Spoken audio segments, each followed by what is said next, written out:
আজকে তোমাদের আমি পিঠে বানিয়ে দেখাবো। আর এই শীতে এই প্রথম আমি বানাচ্ছি পিঠে। তো দেখো, দেখে বুঝতেই পারছো কি পিঠে বানিয়েছি, ভাপা পিঠে।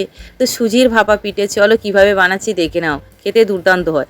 তো তার জন্য একটা বড় বাটি নিয়ে নিলাম, আর এই বাটির মধ্যে আমি সুজি নিয়ে নিচ্ছি। এখানে সুজি 200 গ্রাম সুজি, তবু আমি কাপ মেপে নিচ্ছি। এখানে প্রায় 1.5 কাপের একটু বেশি মতো হচ্ছে, 200 গ্রাম।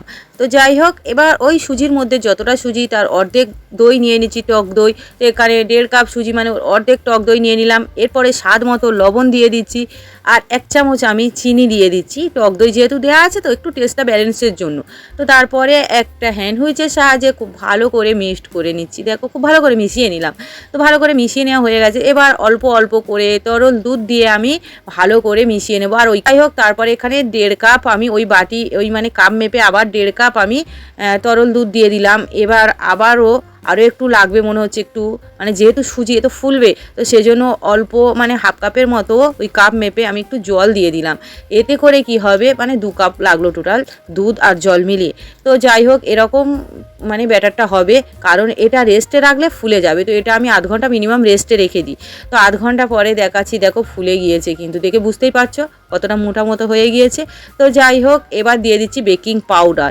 1 চামচ বেকিং পাউডার আমি দিলাম, একটু জল 1 চামচ মতো দিলাম। এতে করে বেকিং পাউডারটা খুব সহজে গুলে যাবে, আর সুজির সঙ্গে খুব ভালোভাবে মিশেও যাবে। আর এরপরে মিশিয়ে নিচ্ছি, দেখো কি সুন্দরভাবে হালকা হয়ে ফুলে উঠছে।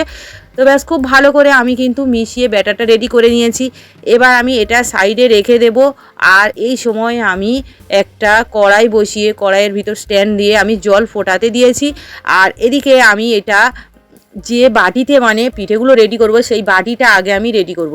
তো বাটি কটা আমি কি করছি, একটু তেল মাখিয়ে নিচ্ছি, তাহলে খুব সহজেই পিঠেগুলো বাটি থেকে তুলে নেওয়া যাবে। তো তেলগুলো একটু হাত দিয়ে লাগিয়ে নিচ্ছি। তো তোমরা চাইলে এটা কিন্তু ব্রাশ দিয়েও লাগিয়ে নিতে পারো। তো আমি মোটামুটি হাত দিয়ে লাগিয়ে নিলাম।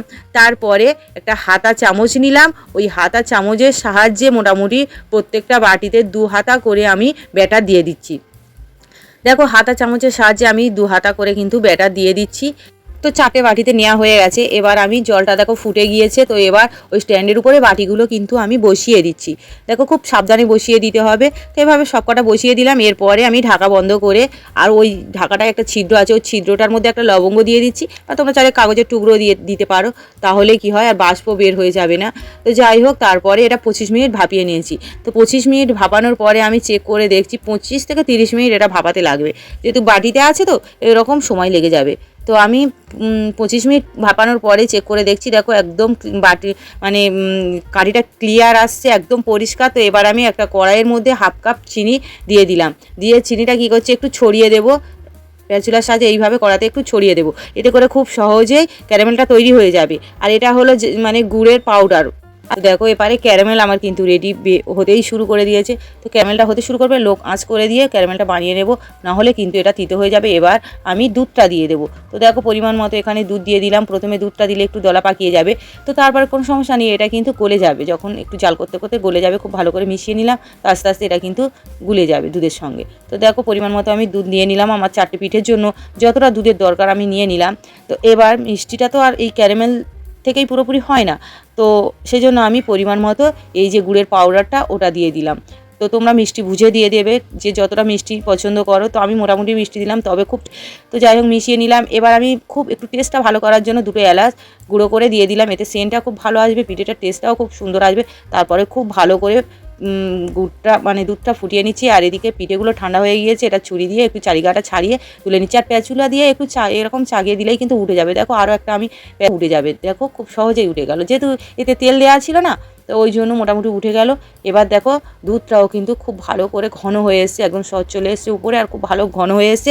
এবার আমি কি করছি, দুধটা আমি বন্ধ করে দেবো, কারণ আমার দুধ একদম পারফেক্ট হয়ে গিয়েছে। তো এর থেকে আর ঘন করলে আবার পিঠেটা টানতে পারবে না, সেটাও একটা ব্যাপার রয়েছে। তো সেই জন্য একটু মিশিয়ে নিলাম। আর দুধটা আমার খুব ভালো মতো, আমি যেমন মানে দুধের ঘনত্ব চেয়েছিলাম সেরকম হয়ে গেছে। তো গ্যাস অফ করে দিলাম। এবার দুধটা সাইডে আমি নামিয়ে নেব। আর একটা পাত্রের মধ্যে পিঠেগুলো সবগুলো আস্তে আস্তে সাজিয়ে নিলাম। তারপরে ওই গরম দুধটা ওই পিঠের মধ্যে আমি দিয়ে দেবো।